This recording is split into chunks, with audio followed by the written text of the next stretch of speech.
Kempe by Walter de la Mare. It was a mild, clammy evening, and the swing door of the taproom stood wide open. The brass oil lamp suspended from the rafter had not yet been lighted.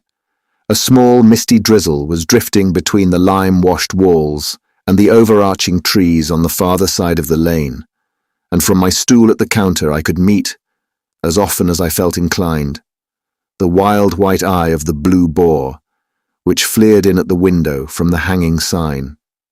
Autumnal scents, failing day, rain so gentle and persistent, such influences have a slightly soporific effect on the human mind. It is as though the little busy foreground of consciousness first becomes blurred, then blotted out, and then the slow, steady sweep of the panorama of dream that never ceases its strange motioning. The experience is brief, I agree. The footlights, headlights, skylights brighten again. The panorama retires. Excluding the landlady, who occasionally waddled in from her dusky retreat behind the bar, there were only 3 chance customers in the taproom, now met together for the first time. Myself, a smallish man with an unusually high crown to his head, and something engagingly monkey-like in his face, and a barrel-shaped creature who sat humped up on a stool between us, in an old shooting jacket and leather leggings, his small eyes set close together, on either side a red nose. The talk had been desultory, suppressed, until some chance word of mine had edged onto the question of another world, a life renewed, the survival of this. "And what is your view, then?" I inquired of the little man. He fortified himself with a sip of gin and water from his thick, dumpy glass, and the dark-eyed, wizened face lighted up once more with its curiously engaging smile. "Well, you see, I was once a schoolmaster, in a small way, and from an official point of view it was part of my job. To find answers, I mean. But as you'll agree, we temporize. We compromise. On the other hand, I once met quite by chance, as we call it, a man who had spent, I should guess, a good many years on that last problem. All by himself, too. You might almost describe it as a kind of pilgrimage, though I'm not anxious to repeat it. It was, I suppose, my turn for a lesson. I was walking at the time along the northern coast, covering unfamiliar ground, and had managed to misread my map. My aim had been to strike into a cliff path that runs more or less parallel with the coast, but I had taken the wrong turn at the crossroads. Once astray, it had seemed better manners to keep on. How can you tell what chance may have secreted in her sleeve? Anyhow, I found myself at last on the outskirts of a straggling village with but one little beer shop in it, about half the size of this taproom. I persuaded an old lady to give me tea at one of the cottages, and asked my way. Visitors were rare events, it seemed. At first she advised me to turn back. I couldn't do better than that. But after further questioning she told me at last of a lower cliff track or path, some miles apparently this side of the one I had in view. She marked it out for me with a crooked rheumatic-y forefinger on the tablecloth. Follow this path far enough, I gathered, it would lead me into my right road again. Not that she suggested my making the attempt. By no means. It was a matter of 7 miles or more, and neither the natives of the village, nor even chance visitors, it seemed, were tempted to make much use of this particular route. "Why not?" inquired the man in leggings, and immediately coughed as if he had thought better of it. "That's what I am coming to," replied the schoolmaster as though he had been lying in wait for the question. You see, my old lady had volunteered her last piece of information with a queerish look in her eyes, like some shy animal slipping into cover. She was telling me the truth, but not, I fancied, the whole truth. Naturally, I asked what was wrong with the path, and was there anything of interest on the way, or at the end of it, worth such a journey?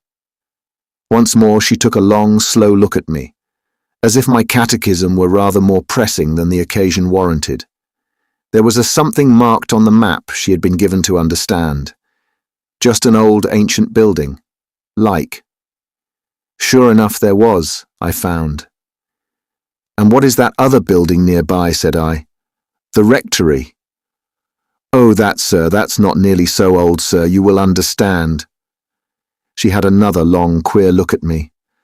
That's where Mr. Kempe lives, she added at last. It was easier sailing now that we had come to Mr. Kempe. The land, it appeared, including the foreshore, but apart from the chapel, had been in his family since the beginning of time.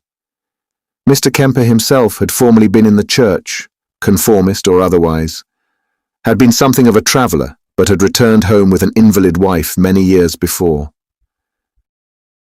Mrs. Kempe was dead now, and there had been no children. None, at least, as you could say, grew up to what might be called living. Mr. Kempe himself, too, had been ailing for some little time. It was as likely as not, for all my informant knew apparently, that he also was dead. Anyhow, she couldn't tell. Nobody ever went that way now, so far as she was aware. There was the new road up above. It was already latish afternoon, and in that windless summer weather, walking had been a rather arduous form of amusement. I was tired. A snowy, low-pitched upper room overlooking the sea was at my disposal if I wanted it for a night or two. And yet even while I was following this good soul up her narrow staircase, I had already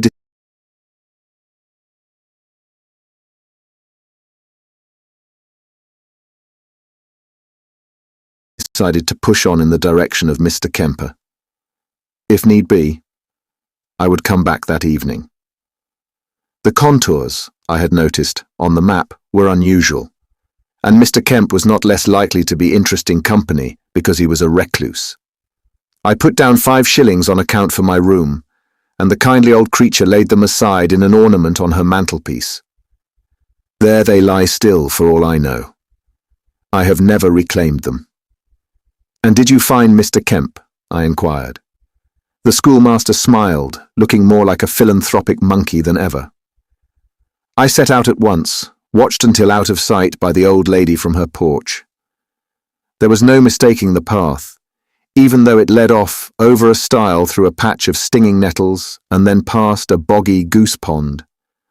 After a few hundred yards, it began to dip towards the shore, keeping more or less level with the sea for a mile or so until it entered a neat and sandy cove, the refuge even in summer of all sorts of flotsam and sea rubbish, and a positive maelstrom, I should imagine, when the winter gales sweep in.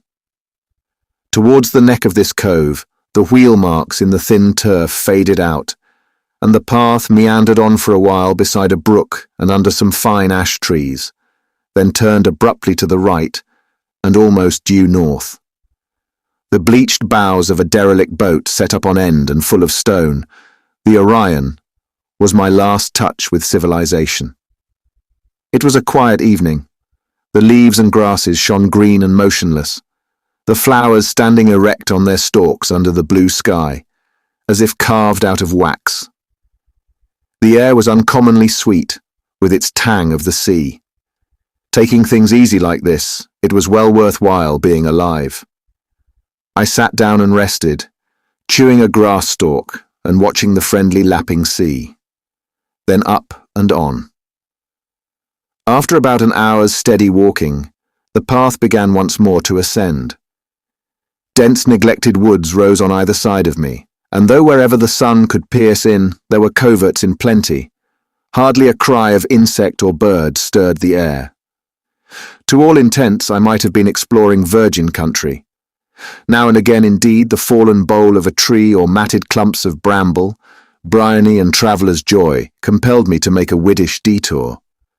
But I was still steadily ascending, and the view tended at length to become more and more open, with here and there a patch of bright green turf and a few scrub bushes of juniper or sprouting tamarisk. Even at this point, it would have been flattery to call the track a path.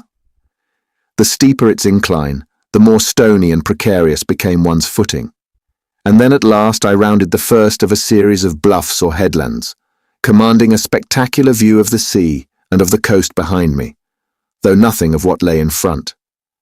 The tiny village had vanished. About 150 feet beneath the steep on whose margin I was standing, with a flaming bush of gorse here and there, and an occasional dwarf oak as grey as silk in the evening light. The incoming tide gently mumbled its rocks of a peculiar patchy green and black. I took another look at my map, enjoyed a prolonged breather, and went on. Steadily up and inward now, and almost due north-northwest. And once more untended thickets rose dense on either side, and the air was oppressed with a fragrance as sickly as chloroform. Some infernal winter tempest or equinoctial gale must have lately played havoc here. Again and again I had to clamber over the boles or through the head twigs of monster trees felled by the wind, and still studded with a few sprouting post-mortem pale green buds. It was like edging between this world and the next. Apart too from the gulls, with their saturnine gabbling, and flights of clanging oyster-catchers on the rocks below. What birds I saw were birds of prey, buzzards and kestrels chiefly, suspended as if by a thread from space, their small heads stooping between their quivering wings. And once I overheard what I took to be the cough of a raven. About 20 minutes afterwards, my second bluff hove into sight, and I paused for a while, staring at it. For ordinary purposes, I have a fairly good head, and yet I confess that before venturing farther, I took a long, steady look at this monster, and at the faint patternings of the path that lay before me, curving first in, then out, along and across the face of the cliff, and just faintly etching its precipitous surface as it edged out of sight. It's a foolish thing perhaps to imagine oneself picked out clean against the sky on a precipitous slope, if, that is, you mean to put the fancy into action. You get a sort of double-barreled view of your mortal body crouching there semi-erect, little better than a framework of bones. Pleasure may be a little overspiced with excitement. "Steep, eh?" ejaculated the man in leggings. "Yes, steep," replied the schoolmaster. "Taken as mere scenery, of course, there was nothing up there to quarrel about. Leagues on leagues of sea stretched out to the vague line of the horizon like an immense plate, mottled green and blue. A deep pinkish glow, too, had begun to spread over the eastern skies, mantling up into heights of space made the more abysmal in appearance by wisps of silver cirrus. Now and again I lay back with my heels planted on what was left of the path, and rested a moment, staring up into that infinite. Now and again I all but decided to go back, but sheer curiosity to see the mysterious hermitage of which I had heard, possibly too the shame of proving myself yet another discredited visitor, lured me on. Solitude too is like deepening water to a swimmer. That too lures you on. Except for an occasional grey-scaled, shrimp-like insect that showed itself when a flake of dislodged stone went scuttering down into the abyss below, I was the only living creature abroad. Once more I pushed cautiously forward, but it was an evil-looking prospect, and the intense silence of the evening produced at last a peculiar sense of unreality and isolation. My universe, as you might say, seemed to have become a mere picture, and I out of place in it. It was as if I had been mislaid and forgotten. I hung by now, I suppose, about 300 feet above the sea, and maybe 130 or so beneath the summit of the wall which brushed my left elbow. Wind-worn boulders, gently whispered over by saplings of ash or birch, jutted shallowly out here and there above and below me.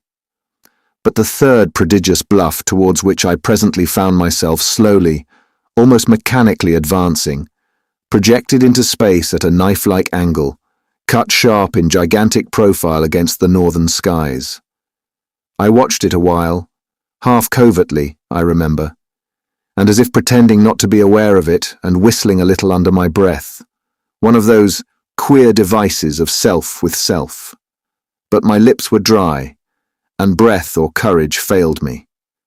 Nonetheless, I had contrived to approach within 20 yards or so of that last appalling silhouette when, as if a warning voice had whispered the news in my ear, I suddenly realized the predicament I was in. To turn back was now impossible, nor had I a notion of what lay on the farther side of the headland. For a few instants, my very bones and sinews rebelled against me, refusing to commit themselves to the least movement. I could do no more than cling spasmodically with my face to the rock. But to hang there on and wither like an autumnal fly was out of the question. One single hour of darkness, but one spinning puff of wind, would inevitably dislodge me. But darkness was some hours distant.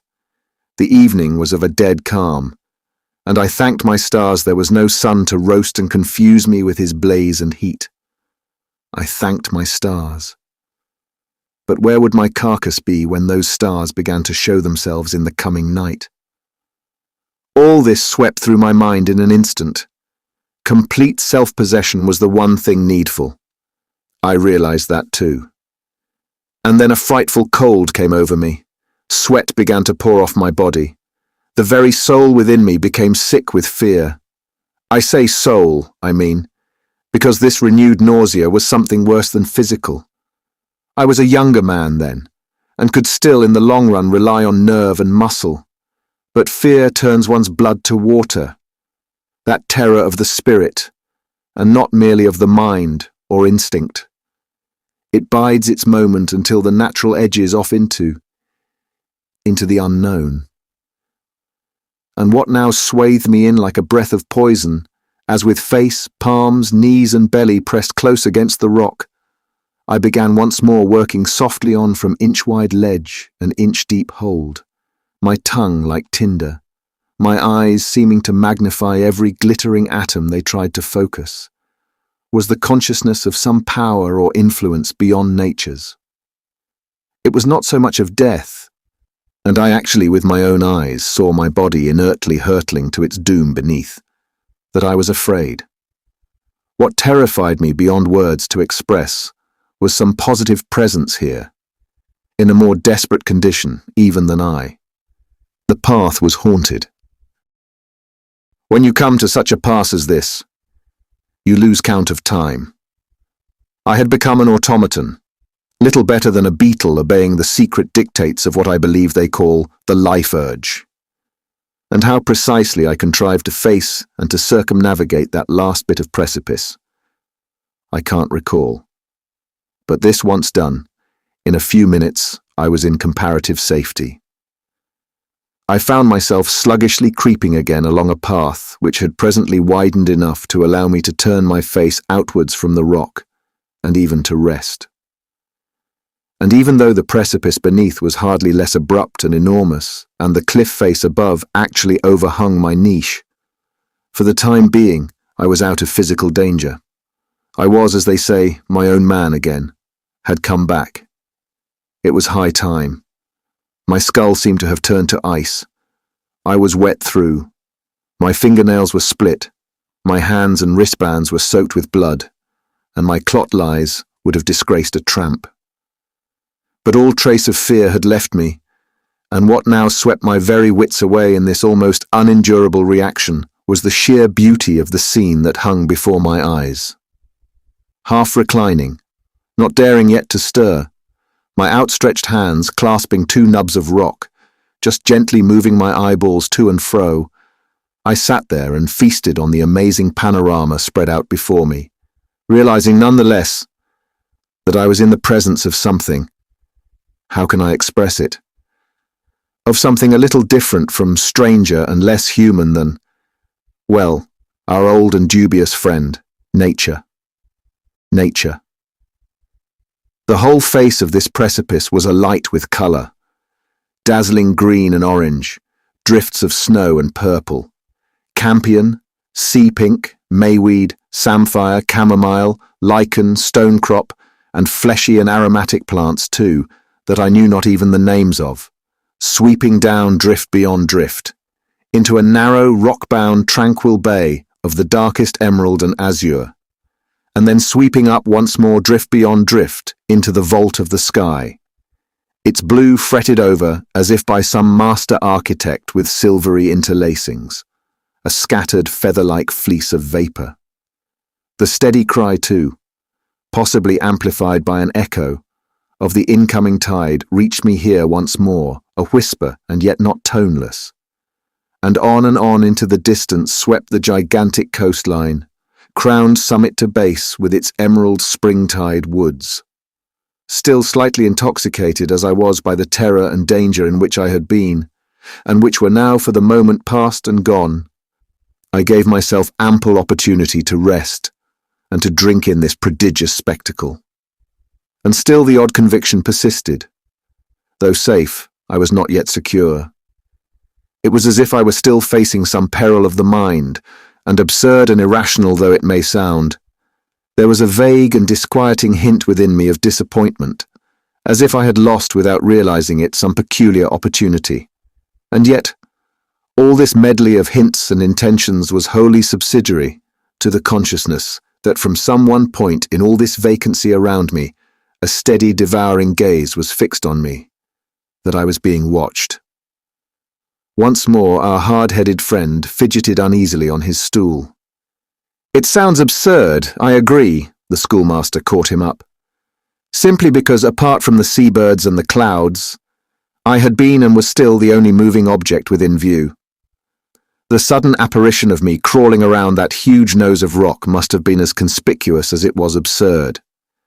Besides, myriads of concealed eyes in the dense forest, towering conically up on the other side of the narrow bay beneath me, and looming ever more mistily from headland to headland towards the north and west, could have watched my every movement. 1,000 arrows from unseen archers concealed on the opposing heights might at any instant have transfixed me where I lay. One becomes conscious, too, of the sort of empty, settled stare which fixes an intruder into such solitudes. It is at the same time vacant, enormous, and hostile. But I don't mean that. I still mean something far more definite, and more dangerous too than that. Indeed, I was soon to learn that in actual fact I was being watched, and by as acute and unhuman a pair of eyes as I have ever seen in mortal head. With infinite caution I rose to my feet again at last, and continued my journey. The path grew steadily easier. Soil succeeded to bare rock, and must not very long before, I discovered, have been trodden by other human feet than mine. There were faint marks of hobnails between its tussocks of grass and moss and thrift.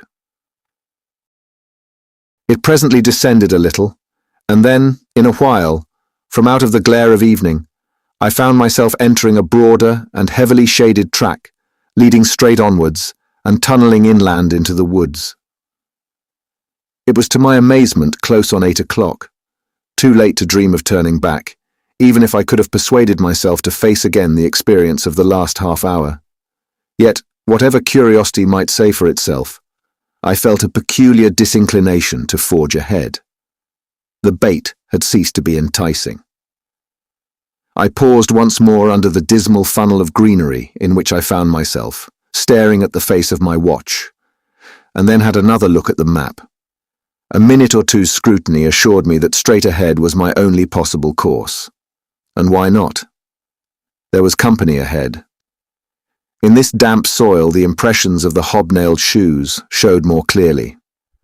Quite recently, those shoes must have come and gone along this path on 3 separate occasions at least, and yet for the life of me I hadn't the smallest desire to meet the maker of those footprints. In less than half an hour, I came to a standstill beneath the ancient building that had once been marked on my map. And an uncompanionable sight it was. Its walls lay a little back from the green track in what appeared to be a natural clearing, or amphitheatre, though at a few yards' distance, huge pines, in shallow rising semicircles, hemmed it in. In shape it was all but circular and must no doubt have been a wayside hermitage or cell.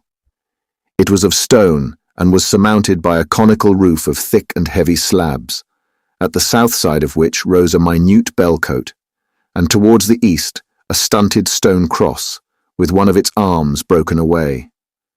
The round-arched door, its chevron edging all but defaced, refused to open.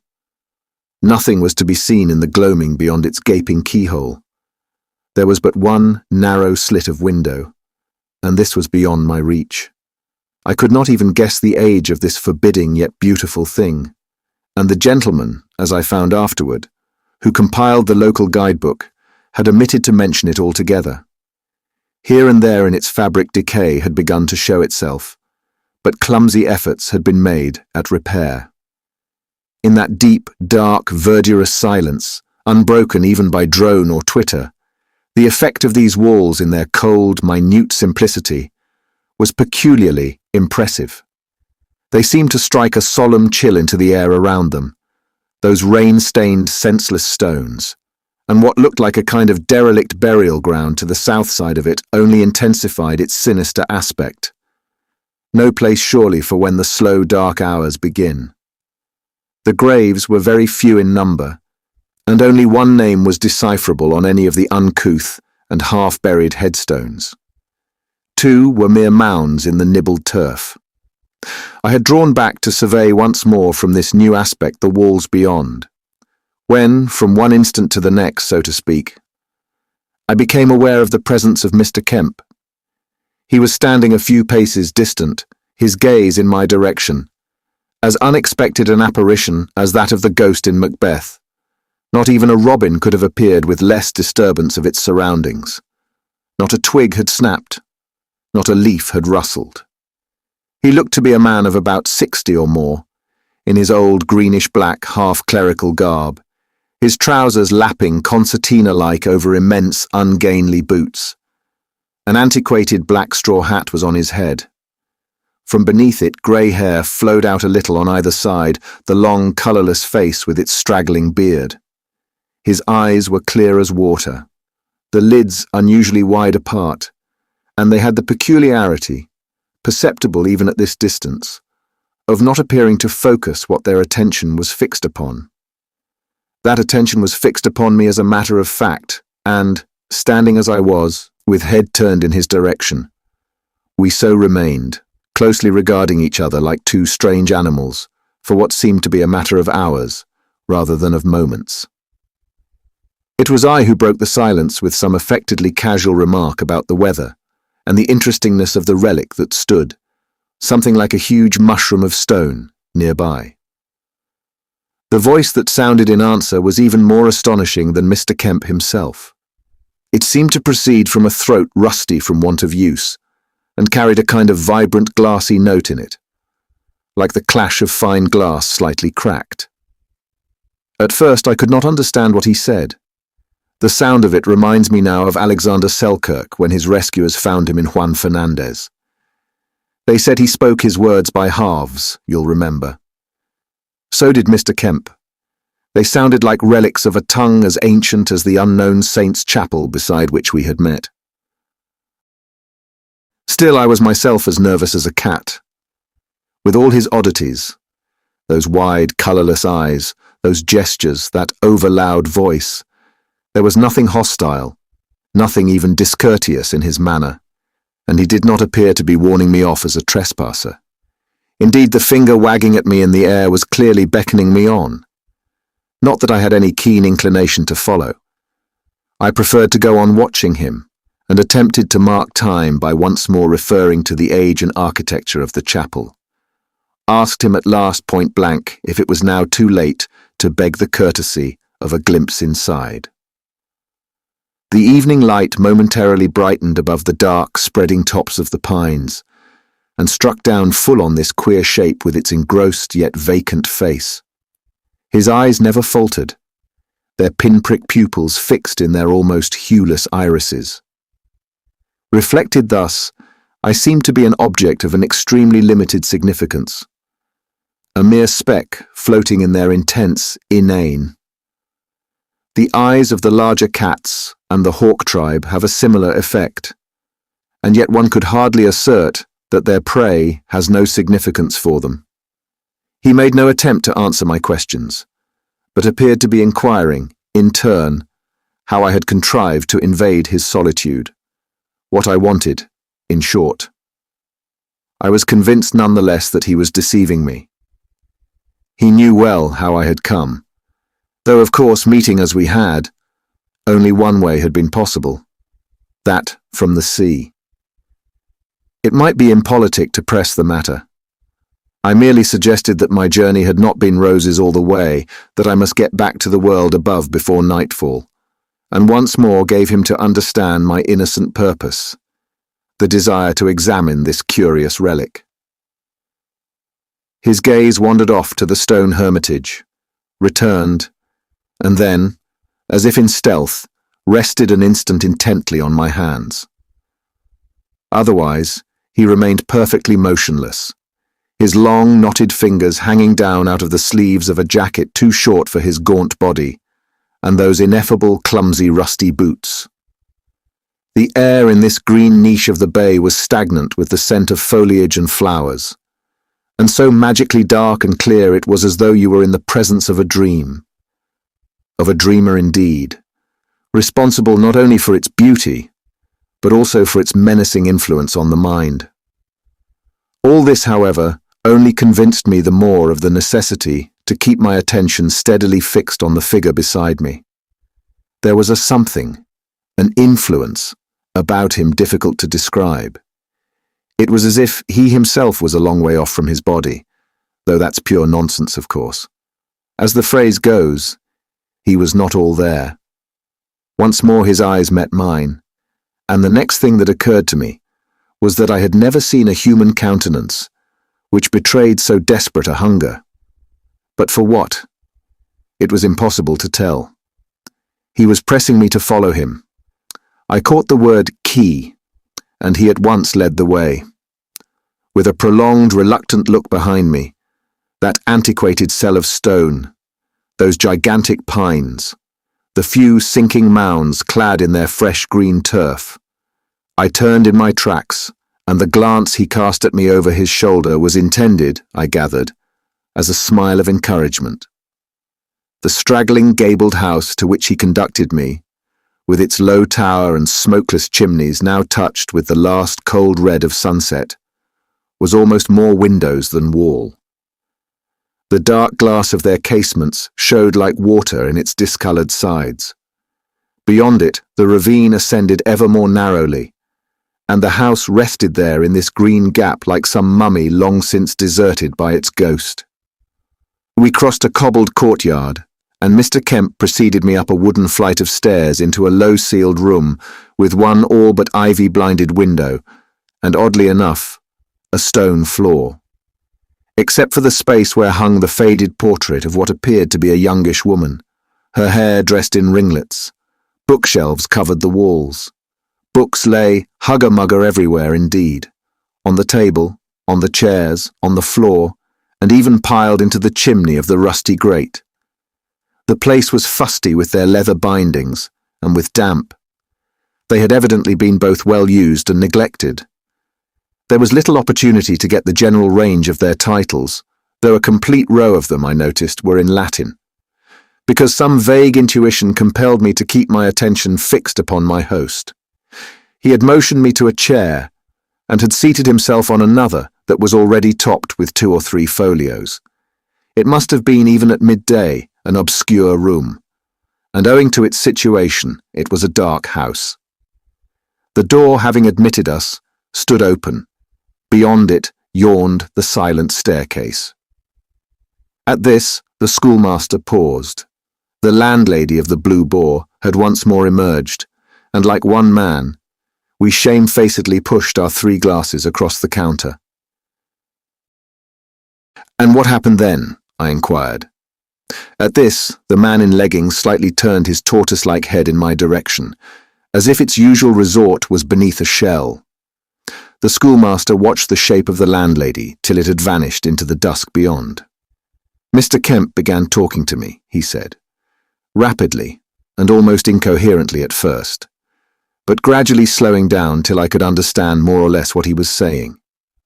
He was explaining, a little unnecessarily as I fancied, that he was a recluse, that the chapel was not intended for public worship, that he had few visitors, that he was a scholar and therefore was in need of little company but his books.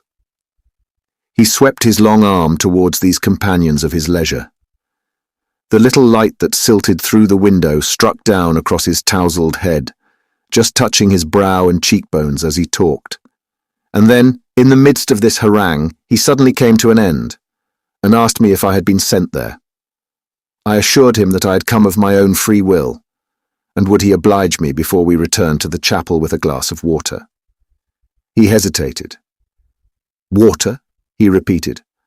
"Water?" And then, with a peculiar gesture, crossed the room and shut the door after him. His boots beat as hollowly on the stairs as sticks on a tom-tom. I heard the creaking of a pump handle, and in a moment he reappeared, carrying a blue-lined cup without a handle. With a glance at the portrait over my head, I drank its ice-cold contents at a gulp and pushed the cup in between two dog's-eared books. "I want to get back to the road up above," I explained. This seemed to reassure him. He shut his mouth and sat gazing at me. "Ah, the road up above. Then why?" He suddenly almost bawled at me as if I were sitting a long way off. His great hands were clasped on his angled knees, his body bolt upright. "Why what? Why have you come here? What is there to spy out? This is private property. What do you do, for a living? What's the use of it all?" It was an unusual catechism, from stranger to stranger. But I had just escaped an unpleasant death, and could afford to be indulgent. Besides, he was years and years older than I.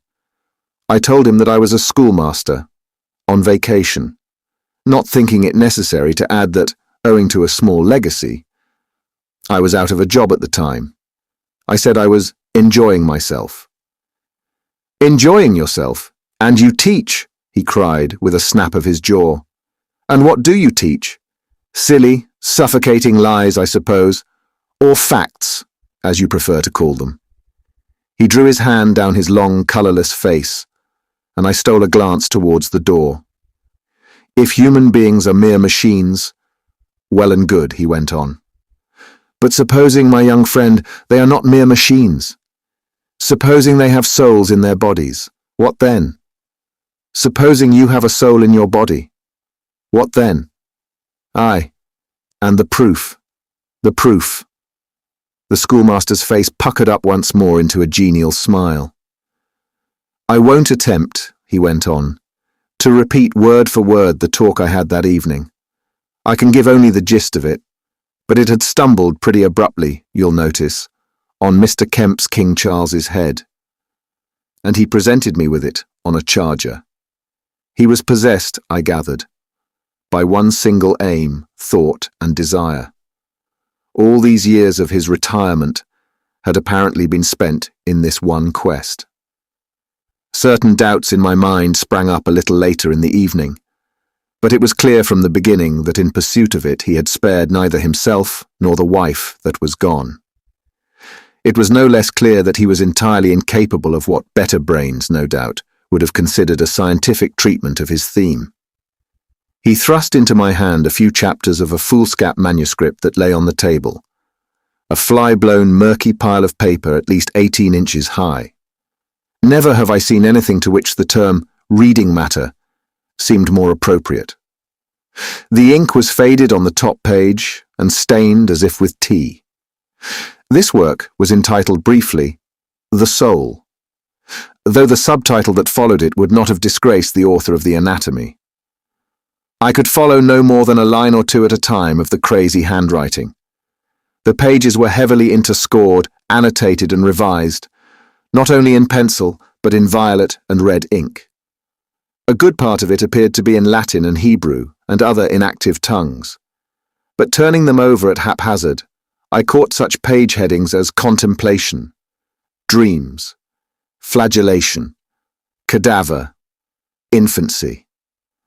I replaced the sheets a little gingerly on the table, though one mustn't, of course, judge of the merits of a work by the appearance of it in manuscript.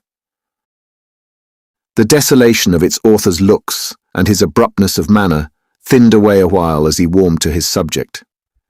But it was not so much his own sufferings in the cause, as the thought of what Mrs. Kempe's last few years on earth must have been to her, that made me an attentive listener. Hers must indeed have proved a lingering death. He had never left her side, I gathered, for weeks at a time, except to tend his patch of garden and to prepare their niggardly meals. And as her body had wasted, poor soul, his daily inquisition, his daily probings had become more and more urgent and desperate. There was no doubt in the world that this afflicted old man had loved his wife. The softening of the vacant, inhuman eyes as he told me of that last deathbed colloquy was enough to prove that. Maybe it was in part because of this affection that mere speculation had sharpened into what they call an ed fix. Still, I hardly think so. More probably the insidious germ had shared his cradle. And after all, some degree of conviction on the subject is not out of place in men of his cloth. He had abandoned his calling indeed, he was assuring me, solely as a proof of his zeal. He showed me also one or two late photographs of Mrs. Kempe, taken with his own antiquated camera, and developed, maybe in this very room. Soul indeed. There was little else. The face murkily represented in them wore a peculiar remote smile. The eyes had been hollowly directed towards the round leather cap of the machine. And so fallen were the features, now fading away on the discoloured paper. They might as well have been the presentment of a ghost. What precise proofs he had actually demanded of this companion of his hermitage I cannot even guess. And what proofs might he still be pleading for, pursuing? Evidently none as yet had satisfied his craving. But it was at least to his credit that his own personal experiments on himself I mean, had been as drastic. In one of them I had unwittingly shared, for the cliff path, I discovered, had long been his constant penance. A cat-like foot was concealed beneath those Brobdingnagian boots. His had been the hand that had not only helped nature protect her fastnesses, but had kept off all visitors but one or two occasional stragglers as fatuous as myself. It had been his haunt, this path, day and night. He questioned the idle heavens there. In the face of a peril so extreme, the spirit wins almost to the point of severance from its earthly clay. Night and a half moon and the northern constellations.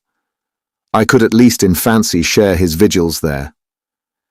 Only an occasional ship ventures into sight of that coast. But almost any day, it seemed, during these last few years, a good spyglass might have discerned from its deck a human shape facing the infinite from that appalling eerie.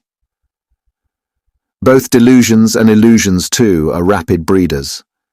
Which of the two, I wondered, still wonder, was this old man's conviction?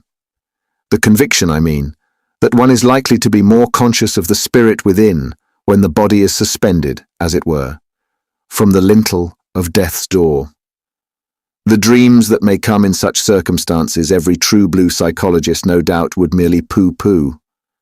Still, after all, Mr. Kempe had been something of a pioneer in this inquest. He had not spared himself. He could not live by faith, it seemed. He must indeed again and again have come uncommonly near dying in pursuit of it.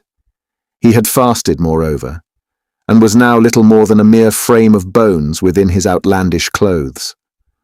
Those boots of his, they kept forcing themselves on the attention. A worse fit than any worn by some poor, desperate Tommy clambering over the top in the Great War. They stuck in my mind. We don't seem to realize, you folk out there don't seem to realize, he suddenly began shouting at me, that nothing in this world is of the slightest importance compared with a yes or no to what I ask. If we are nothing more than the brutes that perish, and no sign ever comes from them, I may tell you, then let us perish, I say. Let fire descend from heaven and shrivel us up. I care not in what cataclysm of horror. I have passed them all. I am suggesting no blasphemy. I make no challenge, no denial, merely a humble plodder, my dear sir. But no, nothing, not a word. He lifted himself out of his chair, opened the door, looked out, and came back to it again. I disapprove. He brandished his outspread fingers at me. I disapprove absolutely of peering and prying. Your vile, pernicious interferences with the natural mysteries which we as humanity inherited from the old Adam. Away with them. I declare I am a visitor here. I declare that this—" He swept his hand down his meagre carcass. "This is my mere tenancy. All that I seek is the simplest proof, a proof that would not so much as stay a pulse beat in the vile skeptics that give their wretched lives to what is called science. I am not even a philosopher," he ejaculated. "I am here alone, a wayfaring man and a fool, alone in the face of this one supreme mystery, and I need aid." His voice ceased. He threw out his hands and sat there emptily gazing at me. And so he continued. Now he would lift himself out of his chair and, prowling from shelf to shelf, scanning at but an inch or two distant the titles of their contents, would thrust volume after volume into my hands for evidence, accompanying his clumsy motions with peevish and broken comments impossible to follow. I was presently surrounded with these things as with a surf. Then he would once more seat himself and embark on a protracted harangue with that cracked, disused voice rising steadily until it broke in a discordant screech of argument. "Almighty God!" he yelled at me at last. "You sit there living, breathing a human being, and the one justification of this hideous masquerade left uncertain." He flung his hands into the air. "What right has he even to share the earth with me?" he shouted into the quiet. Then once more there followed as swift a return to silence, to self-possession, that intent, devouring stare. One at least knows oneself to be something objective in any chance-encountered pair of human eyes. In his, as I have said already, I appeared to have no material existence whatever. Mr. Kempe might have been surveying, talking to, his own shadow. It was peculiarly disconcerting. After yet another such outburst, he had for a moment lain back in his chair, as if exhausted, and I was so intent in my scrutiny of him that a second or two went by before I sprang forward to pick up the few dingy photographs that had fallen out of his hand onto the grimy patch of carpet beneath. But he himself had stooped even more abruptly, and our skulls collided together with a crack that for the moment all but dazed me. But the eye moves almost as swiftly as the mind, and the collision had not been hasty enough to prevent my snatching a glimpse of one or two of them. Photographs of which neither this widower nor his wife had been the original. I drew back appalled, their details fixed in my mind, as if etched there by a flash of lightning. And leaving him to gather up his further evidences again as best he could, I instantly found myself edging towards the door. Those carte de visite-size oblongs of cardboard were easily concealed in his immense palm. He poured them together as clumsily as a bear might combs of honey, then slowly raised his grey, dishevelled head and met my eyes. I paused. "You have had other visitors at times?" I queried as mildly as my tongue would allow. "What visitors, young man, do you mean, may I ask?" An extraordinary change had come into his voice, a flatness, an obsequiousness. The ingratiating tones were muffled, as if he could hardly trust himself to speak. For a while I could only gape in reply. "Like myself," I blurted out at last. "Visitors? Who come to, well, out of sheer curiosity. There's the other route, I suppose?" My one desire just then was to keep my thoughts about Mr. Kempe rational, within bounds. To make a monster of him would be merely to lose my head once more, as I had already lost it on his Seacliff heights. Nonetheless, I was now looking at him through the after-image of those chance-seen photographs. They were a distorting medium. The body of a human being who has fallen from a great height is not pleasing and pacifying to look at, even though for a while its owner may have survived the fatality. There were others too, and yet it was less his photographs than the amateur photographer that had set my teeth on edge. He looked so old and so helpless, like an animal, as I say, enslaved by and yet incapable of obeying some heaven-sent instinct. That terrifying, dog-like despair. But then, open your newspaper any fine morning of your life, and which is the more likely to greet you on the news page? The joys of the innocent or the fruits of death? The tortoise-like shape of the man in leggings once more stirred on its stool, but this time his little eyes were turned in my direction. "How did you manage to get out at last?" I inquired of the schoolmaster. "Well," he said, "all this time Mr. Kempe had been watching me as circumspectly as I had been watching him, but as if, too, he were uncertain how many paces distant from him I stood. Then once more voice and manner changed. He feigned to be reassured. 'It has been a wonderful day,' he remarked, and with the dignity of an old retired scholar whose dubious fortune it has been to entertain a foreign prince. 'A wonderful day, and my only regret is that I was unprepared for the occasion, that I have so poor a hospitality to offer.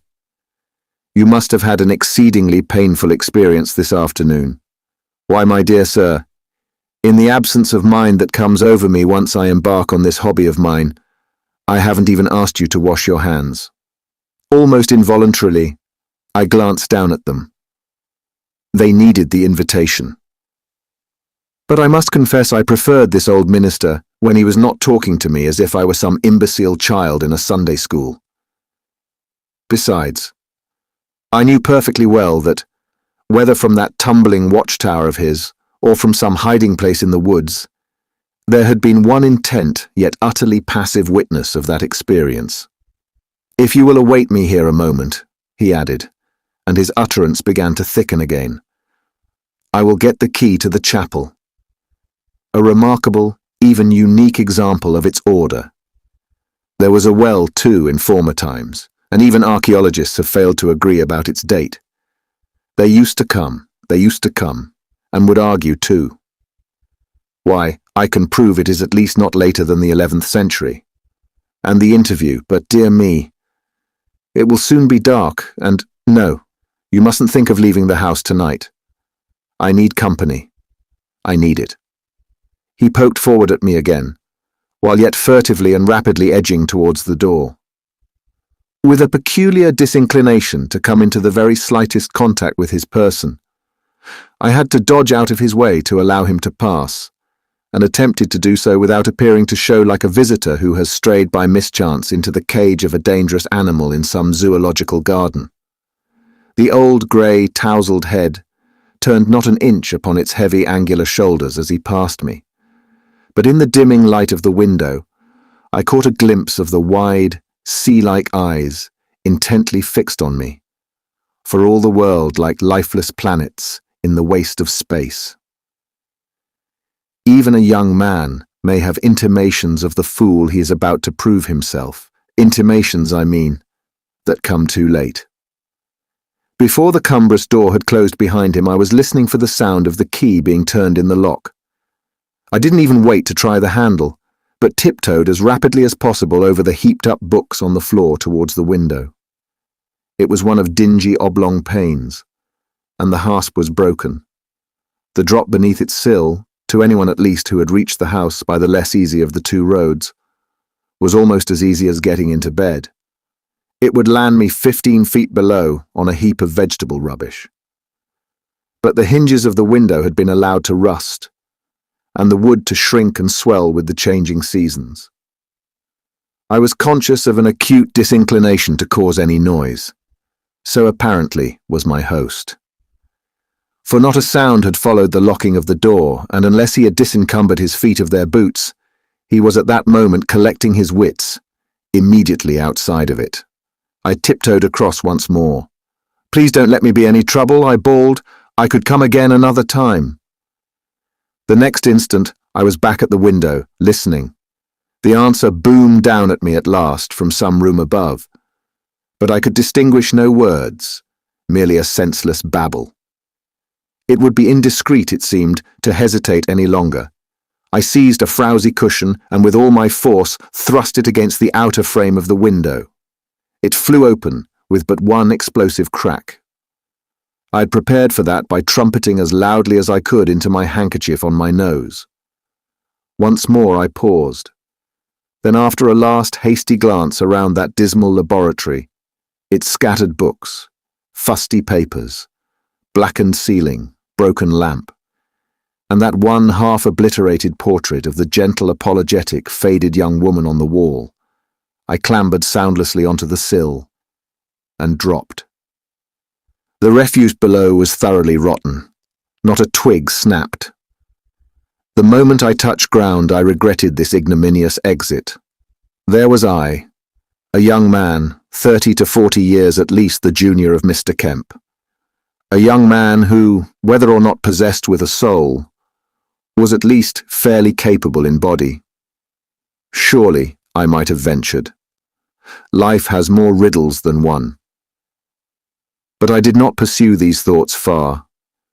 The very look and appearance of the house as I glanced up at the window out of which I had descended so abruptly, its overhanging gable, its piebald darkened walls rising towards the first stars, under the last of twilight, it was hardly less unhappy and unpleasing company than its tenant. I groped my way beyond its purlieus as quickly and silently as I could, mounted a low wall, and was already in the woods. By luck, I had caught a glimpse of the plough straddling above the chimneys, so I knew my north, and edged off upwards and westwards for some little distance under the motionless trees, before I came to a halt. The house was now out of sight, its owner once more abandoned to his own resources and researches, and I was conscious of no particular desire to return to examine the interior of the small stone hermitage, or the inscriptions on the few headstones which memorialized those who had been longest slumbering in the ground nearby. Possibly, I was not the only visitor who had bidden the recluse in this valley so unmannily a farewell. I cannot at any rate imagine anyone simpleton enough to venture back even in response to the sound of hysterical weeping that came edging across the silence of the woods. "Do you mean that old man was crying?" queried our friend in leggings. The drizzle in the lane outside the inn had plucked up courage as daylight ebbed, and had increased to a steady downpour. He had to repeat his question. "I mean," said the schoolmaster a little acidly, "exactly what I say. I am nothing much of a traveller, or perhaps I could tell you what resemblance the noise of it had to the cajolings of a crocodile." "My God!" coughed the other derisively. With this, he seemed to have finally made up his mind, and lurched heavily off his stool, and without even so much as a good night to our landlady, he betook himself out of the bar. Except for the noise of the rain, a complete silence followed his departure. "And you never went back?" I ventured presently. Or spoke about the matter?" "I mean, do you see," said the schoolmaster. "I acted like a fool.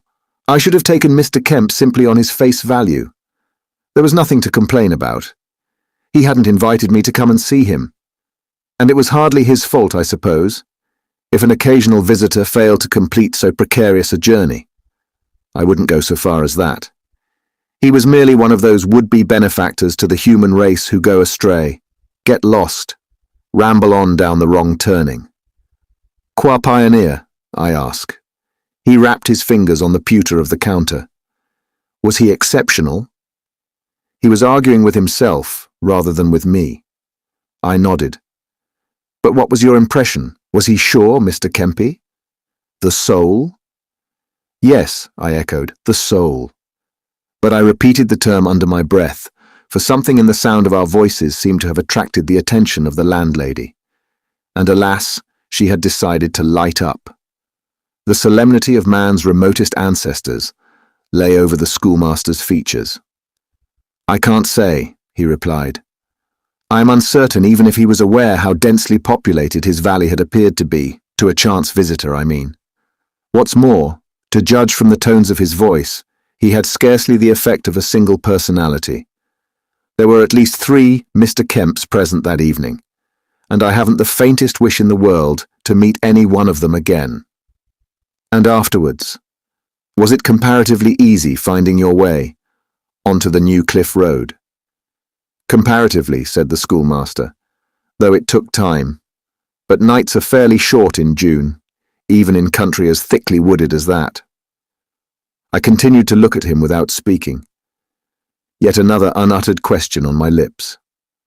To judge from the remote, friendly smile he just blinked at me, he appeared to have divined it, though it produced no direct answer.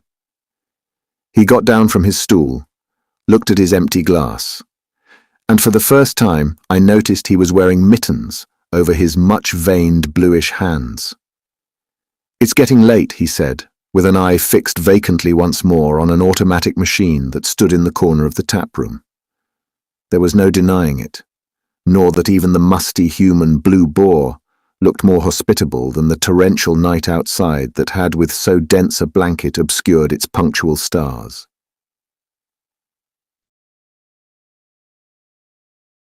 Thank you for listening. If you like our recordings, consider liking this video and subscribing to our channel so you don't miss any more audiobooks.